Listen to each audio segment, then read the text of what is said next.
In 1993, I went to the New York Toy Fair for the first time, and I've been there every time since, but not this year, sadly, with COVID.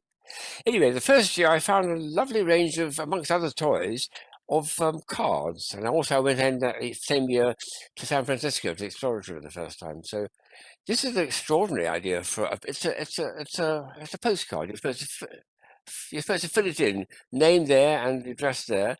But what's all this stuff around here? Well, it turns out that this is, on the back of it, a thin copper sheet. That's actually copper. Extraordinary. I can prove it by lifting that back a bit. You can see I've lifted that back again because it's, copper is soft, like a toothpaste tube or like tin.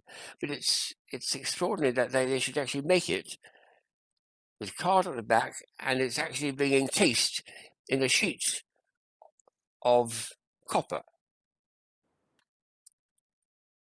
And they point out in the blurb, they say that the Statue of Liberty is made of copper, basically, the major material. In, what was it, 1886, given by France in 1886, a huge 151-foot high copper statue, and this is a reproduction of it, still in copper, though. That's amazing, isn't it? Here's another one I picked up at that fair, or at one of the shops, I think, outside. It's an official-looking envelope, and when you open it up, you get an official thing, which is a cheque. Oh, but it's not an ordinary cheque, of course. It's a rubber cheque. It bounces. Yes, little bouncing cheques, they call it. That's what my brother's family is called, because two of my nephews and nieces were born in Prague hospital. It's a bouncing rubber cheque, and you can fill it in and have a bit of fun with it, I suppose. Whether a bank would accept it, I don't know, but it's put it off.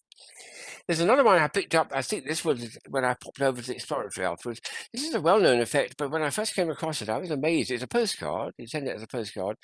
But the idea is to read through this very rapidly, and you don't read the word, which would be quite easy to do. You say what the colours are, not the words. So that's blue, which is a misdirection because it's blue and the word blue. That's clever. But then you come to this one, which is not green. You've got to say it's purple or something, and that's yellow and pink and so on. And to do it slowly is okay, but to do it rapidly, like that, is very, very tough. It's a good way of exercising your brain and keeping you flexible and active. So it's a very, very clever idea, that. It's a great mismatch between the actual word itself and the colour, and that's what it plays on. And the last one I got was a lovely series of these little. So the company at the New York Toy Fair was sending these, and Booze 2919 too. They're called puppets. There we are. These are some of the things you can find when you actually go to trade fairs. And it's a little puppet. There's some blurb about it, and it shows George Washington. And what you do is you take the piece and you've got to fold it in a certain way, and I've done it, and you get a puppet. So let me show you what you do. Here we are. I've actually made it now. It's a puppet. What you want to do is put your finger in the back there. One finger goes in that little back hole like that, and I move that up and down like that. And look at the effect here. Look at this. Get on my face. I pay on a dollar bill. This is George Washington talking to you. Well, I'm not really good at that to mind me, but you got the idea. It's a very, very realistic. If I can hold the top steady, that's better. So, show me the money. Show me the money.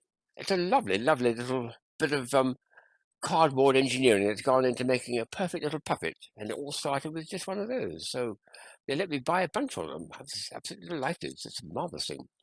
Good stuff. And that first year was the first of many wonderful trips to New York City. The Toy Fair was magic.